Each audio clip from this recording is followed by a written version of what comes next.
Hi friends, welcome back to our channel. ఈరోజు నేను మీకు ఎక్స్ప్లెయిన్ చేయబోయే మూవీ పేరు the once you didn't burn. ఈ మూవీ డైరెక్టర్ ఆలిస్ ఫెర్నాండి. ఈ మూవీ చాలా ఇంట్రెస్టింగ్గా ఉంటుంది. ఈ స్టోరీ అంతా శాపం పైనే తిరుగుతూ ఉంటుంది. సో గైస్, మీ ఇయర్ ఫోన్స్ రెండు చెవులో పెట్టుకొని ముందు స్నాక్స్ పెట్టుకొని హ్యాపీగా తింటూ వినండి.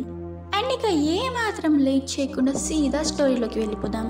సో మూవీ స్టార్టింగ్లో మనం నేతన్ పేరుతో ఒక అతన్ని చూస్తాం. అతను కొన్ని రోజులుగా డిస్టర్బ్డ్గా ఉంటాడు. ఎందుకంటే అతనికి కొన్ని రోజులుగా నైట్ మేర్స్ వస్తూ ఉంటాయి. అందులో అతను వాటర్లో మునిగిపోతూ ఉంటాడు. అప్పుడే వాళ్ళ ఫాదర్ నుండి కాల్స్ వస్తూ ఉంటాయి, కానీ అతను ఆ కాల్స్ని పికప్ చేయలేకపోతుంటాడు. సో అతను సెండ్ చేసిన వాయిస్ మెసేజెస్ని వింటారు. అందులో చాలా ఇంపార్టెంట్ మ్యాటర్ మాట్లాడాలి అని అంటాడు. అదేంటంటే వాళ్ళ ల్యాండ్ని అమ్మేసేయాలి అని అంటాడు.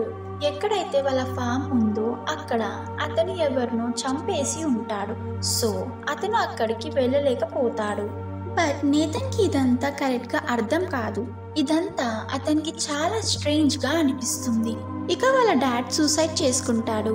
నేతన్ వాళ్ళ ఫాదర్ అస్థికలు కలెక్ట్ చేసుకొని వాళ్ళ సిస్టర్ మీరాని తీసుకొని వాళ్ళ ఫామ్కి వెళ్తాడు. అక్కడ వాళ్ళిద్దరికి ఆలిస్ అనే ఒక అమ్మాయి కలుస్తుంది. ఎవరైతే తన సిస్టర్ స్కాలెట్తో కొన్ని ఇయర్స్గా నేతన్ వాళ్ళ ఫాదర్తో వాళ్ళ ఫామ్ని మేనేజ్ చేస్తూ ఉంటారు. నేతన్ అంటాడు వాళ్ళ ఫాదర్ ఎప్పుడు తన గురించి చెప్పలేదు అని. దాంతో ఆలిస్ అంటుంది, మీ ఫాదర్ అంతగా ఎవరితో మాట్లాడేవాడు కాదు, ఆయనకి 2 పిల్లలని కూడా మాకు ఎప్పుడూ చెప్పలేదు అని అంటుంది. ఇక నేతన్ ఆ ఫామ్లో అంతా తిరుగుతూ ఉంటాడు. అండ్ మీరా లాయర్కి కాంటాక్ట్ అయ్యి అతన్ని 2 or 3 days తర్వాత కలుస్తానని అంటుంది. ఆ ఫామ్లో నేతన్కి అతని డ్రగ్స్ దొరుకుతాయి. నేతన్ అతను 14 years ఉన్నప్పుడే ఆ డ్రగ్స్ తీసుకునేవాడు. బట్ వాళ్ళ ఫాదర్ అండ్ మీరా అతన్ని కంట్రోల్ చేస్తూ ఉండేవారు. ఇప్పుడు ఆ డ్రగ్స్ని అతని దగ్గరే ఉంచుకుంటాడు, బట్ యూజ్ మాత్రం చెయ్యడు. ఇక అక్కడే తిరుగుతూ ఉంటే ఒక డ్రింక్ బాటిల్ దొరుకుతుంది. అండ్ అతను ఆ డ్రింక్ తాగేసి పడుకుంటాడు. ఇక అతనికి కలలో వాటర్లో నుంచి బయటికి వస్తున్న ఒక వైట్ డ్రెస్ వేసుకున్న అమ్మాయి కనిపిస్తుంది. ఆ అమ్మాయి ఏ ప్లేస్ నుండి అయితే బయటికి వచ్చిందో అది ఆ ఫామ్కి దగ్గరలోనే ఉంటుంది. నెక్స్ట్ మార్నింగ్ నేతన్ అతని వర్క్స్ అన్ని కంప్లీట్ చేసుకొని ఫామ్ చుట్టూ తిరగడానికి పోతాడు. ఆ దారిలో వాళ్ళ ఫ్రెండ్ని కలుస్తాడు. ఇక వాళ్ళిద్దరూ అక్కడే మాట్లాడుతూ ఉంటారు. ఇక నేతన్ వాళ్ళ ఫాదర్ గురించి చెప్తాడు. మా ఫాదర్ వాటర్లో దూకేసి సూసైడ్ చేసుకున్నాడు అని. ఇక్కడ వాళ్ళ ఫాదర్ ఎక్కడైతే వాటర్లో దూకేసి చనిపోయాడో ఆ ప్లేస్ మనకి తెలుసు. ఎక్కడైతే నేతన్కి కలలు వస్తాయో ఆ ప్లేస్లోనే అని. ఇక గ్రీక్ చెప్తాడు నేతన్ వాళ్ళ ఫాదర్ గురించి. అతను ఎప్పుడు ఒక మూలకి ఒక్కడే కూర్చొని ఉంటాడు అని.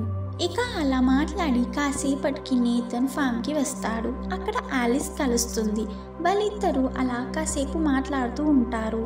ఆలిస్ అంటుంది తను చిన్నప్పటి నుండి ఇక్కడే పెరిగా అని కొంచెం స్ట్రేంజ్గా మాట్లాడుతుంది.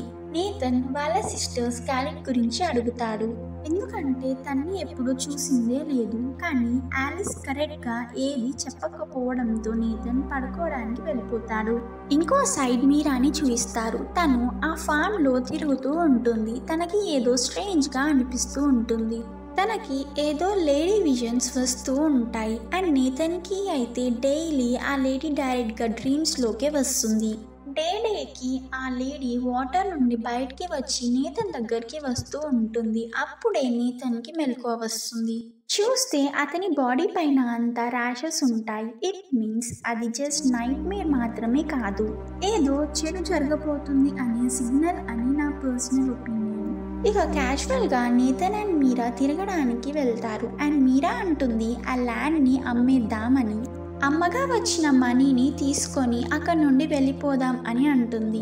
నాకైతే ఇది ఒక బెస్ట్ ఎవర్ అడ్వైస్ అని అనిపించింది. బట్ నేతన్ అంటాడు ఆ ల్యాండ్ కొన్ని జనరేషన్స్ నుండి మనతోనే ఉంది, అలాంటి దాన్ని ఎలా అమ్మేద్దామని అంటాడు. దానికి మీరా మరి ఇక్కడ ఫార్మింగ్ ఎవరు చేస్తారు అని. టు బీ ఫ్రాంక్, నేతన్ దగ్గర అసలుకు మనీయే లేవు. అతనికి మనీ అవసరం చాలా ఉంది. సో అమ్మేయడం గురించి ఆలోచిస్తాడు. అండ్ ఆ నైట్ పడుకోగానే అతనికి మళ్ళీ కలలో ఆ లేడీ వస్తుంది. ఈసారి చాలా దగ్గరికి వచ్చేస్తుంది. అండ్ నేతన్ స్లీప్ వాక్ చేస్తూ వెళ్తుంటాడు. మీరా అది చూసి బాగా భయపడిపోతుంది. నెక్స్ట్ సీన్లో మీరా బీచ్ సైడ్ తిరుగుతూ ఉంటుంది. అక్కడ ఆలిస్ కనిపిస్తుంది. తను వాటర్లో కొంచెం స్ట్రేంజ్గా ఏదో చేస్తూ ఉంటుంది. అండ్ ఇది చూసిన మీరాకి కొంచెం స్ట్రేంజ్గా అనిపిస్తుంది. ఆలిస్ని అడిగితే తను ఫిష్ని పట్టుకోవడానికి వచ్చానని చెప్తుంది. అండ్ ఆల్సో డిన్నర్కి మీరాని ఇన్వైట్ చేస్తుంది. దానికి మీరా ఒప్పుకొని వెళ్తే ఆలిస్ వాళ్ళ సిస్టర్ స్కాలెట్ కనిపిస్తుంది. ఈ స్కాలెట్ ఇంకెవరో కాదు, నేతన్ ఏ లేడీని అయితే తన డ్రీమ్స్లో చూస్తూ ఉంటున్నాడో తనే అయి ఉంటుంది. ఏ కైండ్ ఆఫ్ డ్రీమ్ గర్ల్ అని అనుకోవచ్చు. స్కాలెట్ని మీరా వింతగా చూస్తూ ఉంటుంది. అండ్ ఇంకో సైడ్ నేతన్ స్లీప్ వాక్ చేస్తూ ఉంటాడు. అలా ఒకరోజు గ్రీక్ అతన్ని కలవడానికి వస్తాడు. అండ్ చాలా విషయాలు మాట్లాడుకుంటూ అతను వాళ్ళ డాడ్తో చాలా వరకు బార్లోనే కూర్చొని ఉండేవాడిని అని చెప్తాడు. అప్పుడే మీరాని చూయిస్తారు. తను చాలా టైం స్కాలెట్ అండ్ ఆలిస్తో స్పెండ్ చేస్తూ ఉంటుంది.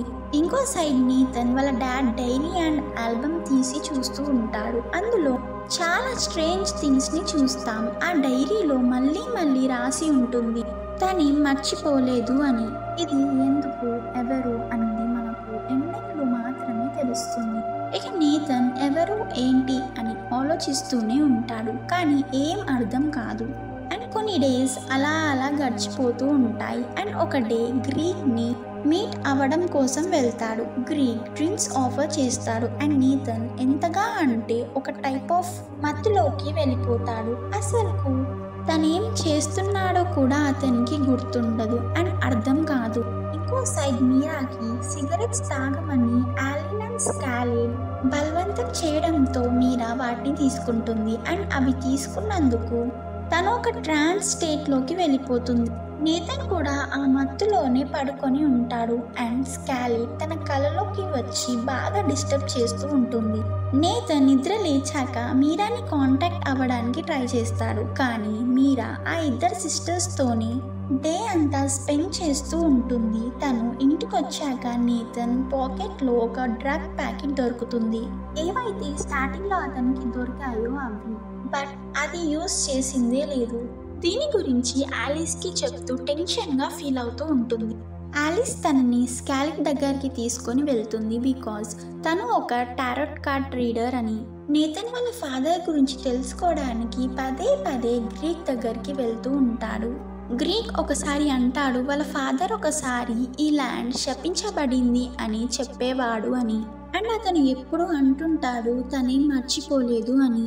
ఏదైతే ఆ బుక్స్లో రాసి ఉందో అది విన్న నేతన్ ఇక భయపడిపోతుంటాడు. అండ్ మీరాని కలిసి చెప్తాడు ఈ ల్యాండ్ని అమ్మేసి వెళ్ళిపోవాలి, ఇక్కడ ఏది కరెక్ట్గా లేదు అని. కానీ షాకింగ్గా మీరా అంటుంది నాకు ఇక్కడే బాగుంది, ఇక్కడ నుండి ఎక్కడికి రాను అని చెప్తుంది. నేతన్ నచ్చ చెప్పడానికి చూస్తాడు. బట్ అసలుకు మీరా వినదు. కొన్ని డేస్ బ్యాక్ తనంతట తానే చెప్పిన విషయం ఇప్పుడు నేను చెప్తుంటే ఎందుకు ఒప్పుకోవట్లేదు అని అస్సలు అతనికి ఏది అర్థం కాక ఆలిస్ని కలుస్తాడు. బట్ ఆ రోజు ఆలిస్ని చెడుగా చూస్తాడు. దానికి ఆలిస్ తనేమీ మర్చిపోలేదు అని అంటుంది. అండ్ అది విన్న నేతన్కి ఏది అర్థం అవ్వదు. అండ్ తన నుండి దూరం వెళ్ళిపోతాడు. ఇప్పుడు మీరా ఆ సిస్టర్స్ దగ్గరికి వెళ్తుంది. అక్కడ వాళ్ళిద్దరూ తన్ని వాళ్ళతోనే ఉంచుకోవాలని మాట్లాడుకుంటూ ఒక సింబల్ని తనపై వేస్తారు. అది ఒక కర్ల్ట్ సింబల్ లాంటిదై ఉంటుంది. ఇక్కడ నేతన్ వాళ్ళ డాడ్ డాక్యుమెంట్స్ అన్నిటినీ చెక్ చేస్తూ ఉంటాడు. అప్పుడే ఆ ల్యాండ్ హిస్టరీ గురించి తెలుస్తుంది. అయితే అక్కడ ముందుగా ఒక పెద్ద ఆయన ఉండేవాడు. ఆ ల్యాండ్ అప్పుడు అందరిది అని అనుకునేవారు. ఇప్పుడు కేవలం నేతన్ వాళ్ళ ఫ్యామిలీ మాత్రమే మిగిలి ఉంటారు. బట్ ఇప్పుడు అదిరిపోయే ట్విస్ట్ ఏంటంటే అప్పట్లో కొన్ని సెంచరీస్ బ్యాక్ తీసిన ఫొటోస్లో ఆలిస్ ఇంకా స్కాలెట్ ఉన్నారు. అంటే వాళ్ళు ఇంకా చనిపోకుండా ఉన్నారు. ఇఫ్ ఉన్నా కూడా కొంచెం కూడా ఓల్డ్ అవ్వకుండా ఉంటారా? నన్ను అడిగితే మాత్రం వీళ్ళు విచెస్ అని అంటాను. నేతన్ ఆ డైరీలో ఉన్న కొన్ని డౌట్ఫుల్ పేజెస్ అన్నిటినీ ఒక దగ్గరగా పెట్టి చూస్తే అది ఒక ట్రయాంగిల్ అయి ఉంటుంది. ఏదైతే మీరా చేయిపై వేశారో అదే. ఇక నేతన్కి ఏం అర్థం కాక మీరాకి ఎన్నో విధాలుగా నచ్చ చెప్పడానికి చూస్తాడు. బట్ మీరా అస్సలు పట్టించుకోకుండా చాలా స్ట్రేంజ్గా బిహేవ్ చేయడం స్టార్ట్ చేస్తుంది. అప్పుడే ఆలిస్ ఇంకా స్కాలిన్ ఇక్కడికి వస్తారు అండ్ నేతన్ వాళ్ళతో గొడవ పెట్టుకుంటాడు. మీరెవరో నాకు తెలిసిపోయింది అని అంటూ అతని ఫామ్ వెనక్కి వెళ్ళి వాళ్ళ పంటలన్నీ కాల్చేసి ఇంటికి వెళ్తాడు. అక్కడ ఆలిస్ కనిపిస్తుంది. తను అంటుంది అది నాది అని. వెంటనే నేతన్ ఆలిస్ని చంపేస్తాడు. కానీ కరెక్ట్గా చూస్తే తను ఆలిస్ కాదు మీరా అని తెలుస్తుంది. ఈ గ్యాప్లో మనం గ్రీక్ని కూడా చూస్తాం. అతను ఆలిస్తో ఉంటాడు. తను అతన్ని వాటర్లోకి తీసుకెళ్తూ ఉంటుంది. అంటే అతన్ని కూడా పొసెస్ చేసుకుంది అని అనుకుంటాం. తను బీచ్లో కూర్చొని ఏం అర్థం కాక ఉంటాడు. అప్పుడే అతన్ని ఎవరో పిలుస్తూ ఉంటుంది. దాని వెనక్కి నేతన్ వాటర్లోకి మెల్లిమెల్లిగా వెళ్తూ ఉంటాడు. సో దాట్ తను మునిగిపోయి చనిపోతాడు. ఆ వాయిస్ ఇంకెవరిదో కాదు, స్కేలిన్ది అయి ఉంటుంది. ఎండింగ్ సీన్లో మీరా స్పిరిట్ ఆ ఫామ్లోనే తిరుగుతున్నట్టుగా చూపిస్తూ ఈ మూవీని ఎండ్ చేస్తారు. ఇక్కడ మనం మూవీలో అర్థం చేసుకోవాల్సింది ఏంటంటే ఆ ల్యాండ్ ఎన్నో ఇయర్స్ నుండి శపించబడి ఉంటుంది. అసలు ఈ ల్యాండ్ చావన్స్ది. కానీ నేతన్ వాళ్ళ ఫ్యామిలీ వాళ్ళని చంపేసి ఆ ల్యాండ్ని కబ్జా చేసుకొని ఉంటారు. సో ఆ చావన్స్లో ఒక లేడీ రివెంజ్ తీసుకోవడం కోసం వస్తుంది. సో ఇక్కడ స్కాలిన్ అలాగే ఆలిస్ విచెస్ ప్రతి జనరేషన్లో నేతన్ వాళ్ళ ఫ్యామిలీని చంపుతూ వస్తున్నారు. అదేవిధంగా నేతన్ వాళ్ళ డాడ్ని చంపారు అండ్ ఇప్పుడు నేతన్ని. సో ఇదే రీజన్ అయి ఉంటుంది నేను ఏది మర్చిపోలేదు అన్న మాటకి. ఇక్కడ ఆ విచెస్ నేతన్ని మాత్రమే చంపారు, మీరాని విచ్ లాగా చేశారు. అందుకే మనకి మూవీ ఎండింగ్లో మీరా స్పిరిట్ని చూపించారు. సో ఇప్పుడు వీళ్ళకి ఆఫ్ స్ప్రింగ్స్ లేరు కాబట్టి వీళ్ళ ఫ్యామిలీ పైన రివెంజ్ అయితే కంప్లీట్ అయిపోయింది. కానీ వేరే ఎవరైనా ఆ ల్యాండ్ కోసం వస్తే వాళ్ళని కూడా ఇలాగే చంపేస్తారేమో. ఇట్ మీన్స్ ఆ ల్యాండ్ ఒక కర్స్ ల్యాండ్గా ఉంది అండ్ ఉండబోతుంది. And guys, this is what the movie for today. ఈ మూవీ ఎక్స్ప్లెనేషన్ మీకు నచ్చిందని అనుకుంటున్నాను. సో లేట్ ఎందుకు, వెంటనే వెళ్ళి ఇలాంటి వీడియోస్ కోసం సబ్స్క్రైబ్ చేసుకోండి. అండ్ నచ్చితే లైక్, షేర్ అండ్ కామెంట్ చేయండి. And will again meet you in the next video. అప్పటి వరకు వెయిట్ చేయండి. Bye friends. Thanks for watching.